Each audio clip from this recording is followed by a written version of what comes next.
সুন্দর সুন্দর কথা বলবো, খুব সুন্দর সুন্দর এখানে যে অলঙ্কার দিয়ে কথা দিয়ে আমি এই ধরনের বলতে পারি না। জাস্ট আমার যে ছোট আমার জীবনের যে অভিজ্ঞতা যেগুলা আপনাদের যে সাথে শেয়ার করলাম।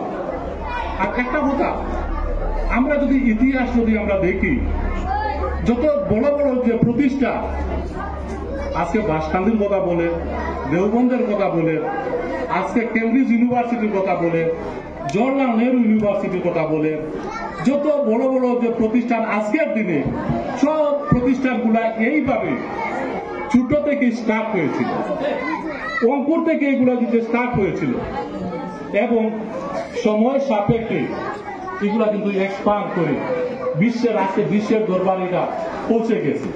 তাই আমি মনে করি এবং আল্লাহর কাছে আমি এটা দোয়া করি যে এই প্রতিষ্ঠানটি গত এখানে যে সবে মাত্র এটার জন্ম হয়েছে, 2-1 বছর হয়েছে এটা, এবং আপনারা যদি এটার মধ্যে যদি যত্ন দেন, আপনাদের যে সহযোগিতায় এই আল মিসবাহ ইন্টারন্যাশনাল যে স্কুল, এই স্কুলটায় কত কিছুটা সময় লাগবে, 20-30 কত বছর সময় লাগবে, এটাও খুব বড় একটা যে প্রতিষ্ঠানের একটা রূপ পাবে।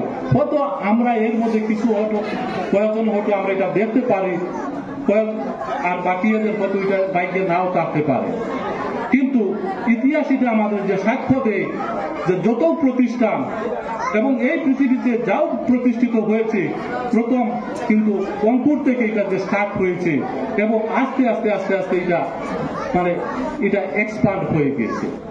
তাই আমি এই ইনস্টিটিউশনের যারা ম্যানেজমেন্টের সাথে যারা আছেন, আমি সবাই অসংখ্য ধন্যবাদ দিই যে তাদের যে এই ইনিশিয়েটিভের কারণে আজকে আমাদের ইনস্টিটিউশনের এই যে এটা যে সফল রূপ পেতে চলছে। তো আমি আমার বক্তৃতা খুব বেশি লম্বা করছি না, অনেক জ্ঞানী গুণীরা বলতে আসেন আপনাদের সুন্দর সুন্দর কথা বলে, তো আপনাদেরকে সবাইকে সন্তুষ্ট করবা, আর সবাই কথাগুলো আপনারা যে শুনবেন মনোযোগ সহকারে শুনবেন, কারণ এখানে যে বা যারা এসছেন সবাই জ্ঞানী।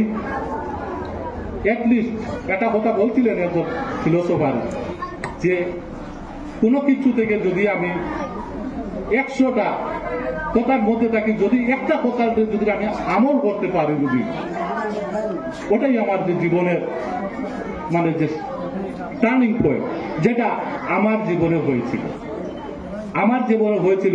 পরবর্তী যদি কোনো সুযোগ পাই, কিভাবে এইভাবে একজন জ্ঞানী লোকের কথার দ্বারা ইমপ্রেস হয়ে প্রভাবিত হয়ে যে আমি আজকে এই ধরনের একটা মানে জায়গাতে গিয়ে পৌঁছি, সেটা আপনাদেরকে যে শেয়ার করব। তো ধন্যবাদ আপনাদের এই ধৈর্য ধরার জন্য, সকলকে অসংখ্য অসংখ্য ধন্যবাদ জানাই। আমার অধ্যক্ষ মহোদয় সিকেন্দারে খুব বেশি করে ধন্যবাদ জানাই, কারণ উনি আমাকে এখানে আমন্ত্রিত করছেন আর আমার এই এতটুকু যে সম্মান দেওয়ার জন্য। তাই সকলকে ধন্যবাদ জানিয়ে আমি আমার বক্তৃতা এখানে শেষ করব। ধন্যবাদ।